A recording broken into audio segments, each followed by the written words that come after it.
तारिक साहब, ये मामला आपके ट्रिब्यूनल के केसेस वाला है, जजों के ख़त वाला है, ये क्या कहानी है? तारिक जहांगीरी साहब निशाना क्यों बने?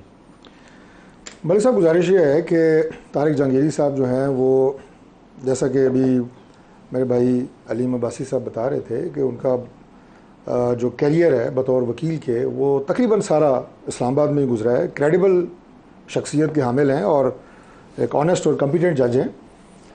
बाकी ये बात कहना कि ट्राइब्यूनल के केसेस वो सुन रहे हैं, मेरा ख्याल है इसके अलावा भी अगर सैकड़ों नहीं तो कम अज़ कम, हज़ारों नहीं तो कम अज़ कम सैकड़ों केसेस ज़रूर इस वक्त उनकी अदालत में पेंडिंग है। इस वक्त आपका केस लगा हुआ है सामने? नहीं, हमारा भी लगा हुआ है। One of the many thousands cases. हज़ारों में है जी, सैकड़ों में है? हज़ारों में है। तो हज़ारों में से हमारे भी 3 केस लगे हुए हैं, इसलिए इनको पिन पॉइंट करना, मेरा ख्याल है ये टारगेट किलिंग आप करने की कोशिश कर रहे हैं। आज आपको 20,000 जुर्माना भी हुआ है। हमें आज जुर्माना हुआ है ना आपको?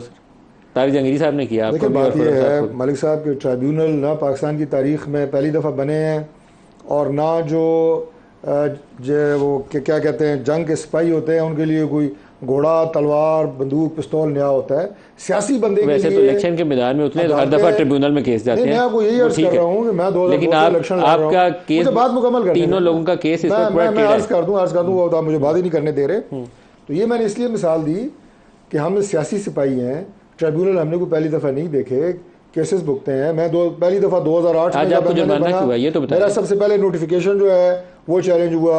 आज आपको जुर्माना क्यों हुआ? जुर्माना इसलिए हुआ कि मेरा जो जवाब दावा दाखिल होना था, रिप्लाई जिसे कहते हैं, उसमें कुछ ताख़ीर थी। तो वो ताख़ीर की वजह से, और उसकी भी कुछ टेक्निकल वजूहात थी, लेकिन वो मैंने खुद रोस्टर पे जाके बयान की, उन्होंने एक्सेप्ट की, हमें टाइम दिया, लेकिन उन्होंने टोकन जुर्माना 20,000 रुपये किया। जुर्माना किया आपको? क्योंकि तो आपसे हम पिछली दफ़ा भी सवाल पूछ रहे थे तो आप कह रहे थे अदालत में जवाब देंगे, आपको क्यों जवाब दें, तो आपने अदालत को जवाब नहीं दिया। आज आपको 20,000 रुपया जुर्माना किया? नहीं, देखिए उसकी वो टेक्निकल, मैं तो 20,000 जुर्माना नहीं कर सकता था, उन्होंने अदालत ने कर दिया। 20,000 के पीछे पड़ गए। टेक्निकल रीजंस ये थी कि जवाब डिले इसलिए हुआ था। अब ज़ाहिर है ये अदालत तो है नहीं कि मैं उसकी डिटेल में जाऊँ, लेकिन बीच में ट्राइब्यूनल चूँकि चेंज हुआ था और उस वजह से अभी आज दोबारा उसी हमारी पहली तारीख की कोशिश की थी। नहीं, कोशिश नहीं की थी, हमने बकायदा दरखास्त दी थी, कोशिश हो गया था। अच्छा, ये भी आप देखें कि ये भी आपका एक आईनी हक है। ये ट्राइब्यूनल की चेंज करने की दरखास्त जो है ये किसी शख्सियत के खिलाफ नहीं होती, और हमने कैटेगरी के लिए बात की थी कि ये जज साहब के खिलाफ नहीं है। जो अदालती कार्रवाई का जो प्रोसीजर है हमें उस पर एतराज़ है, और वो एक वैलिड एतराज़ था। ECP ने उसको एक्सेप्ट किया, चीफ जस्टिस साहब ने उस ऑर्डर को सस्पेंड कर दिया, आज दोबारा हम ट्रिब्यूनल के सामने पेश हुए। So we are following the law, the procedure, और उसी के तहत हम चल रहे हैं। आतिफ साहब, जो तारिक फजल साहब ऑनरेबल आदमी है, मैं किसी भी हवाले से इनको नहीं चाहूँगा कि मेरे प्रोग्राम की वजह से इनके ऊपर कोई ऐसा तासुर जाए, लेकिन 3 हलकों का एक मुतनाज़ा केस है। मुतनाज़ा केस में हुकूमत ने चोर रास्ता निकाला, रिटायर्ड जज लगा दो, उसके ऊपर इस्लामाबाद हाई कोर्ट ने एक पोजीशन। मलिक साहब, मैं करेक्ट, रिटायर्ड जज का कानून आपने तब्दील किया था, मैं करेक्ट कर, आपने रिटायर्ड जज का रास्ता बदला था, और अब आप लोग फंसे हुए हैं, तो आपने रिटायर्ड जज को दोबारा के हवाले से। मैं आतिफ खान साहब से सिर्फ, मैं तो कहता हूँ लाहौर की सारी सीटें आपकी, गुजारिश ये है, लाहौर की सारी सीटें आप स्टेटमेंट ना बदले ना, पहले इस पे रहेंगे जो आपने कहा। ये चोर रास्ता, ये चोर रास्ता, पहले मुझे जवाब तो देने दें। आज आप वो बने हुए हैं, कमेंट्री वाले होते हैं जैसे मुसलसल।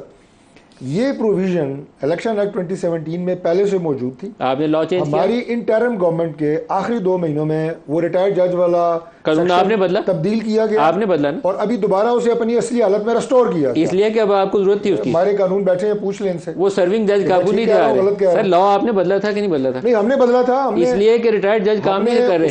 4 साल कासिम सूरी बैठा रहा था, और पिछली गवर्नमेंट में भी 4 साल कासिम सूरी बैठा रहा था। करते हैं, आपसे गलतियां भी होती हैं। 4 साल कासिम सूरी बैठा रहा था, उसका फैसला नहीं था हुआ, तो आपने कहा रिटायर्ड जजों का रास्ता बदलो। ट्रिब्यूनल से फैसला हो गया था बाद में ऊपर सुप्रीम कोर्ट बैठा था, सुप्रीम कोर्ट से वो 4 साल सुप्रीम कोर्ट के उस बैठा रहा जी। आपने कहा नहीं, सर्विंग जज लगाओ ताकि वक्त पे ठक ठक फैसले हो, ठक ठक फैसला आने लगा। अभी आप खुद मान लें, आखिरी जुमला मैं कहूँगा कि अभी खुद ये बात साबित हुई है आपके प्रोग्राम में कि सर्विंग जजेस के पास हज़ारों केसेस पेंडिंग है। लेकिन इसमें प्रोविजन है, इसमें प्रोविजन है कि जिसके पास ट्रिब्यूनल के केसेस आए उसको अदर केसेस ना दिए जाए।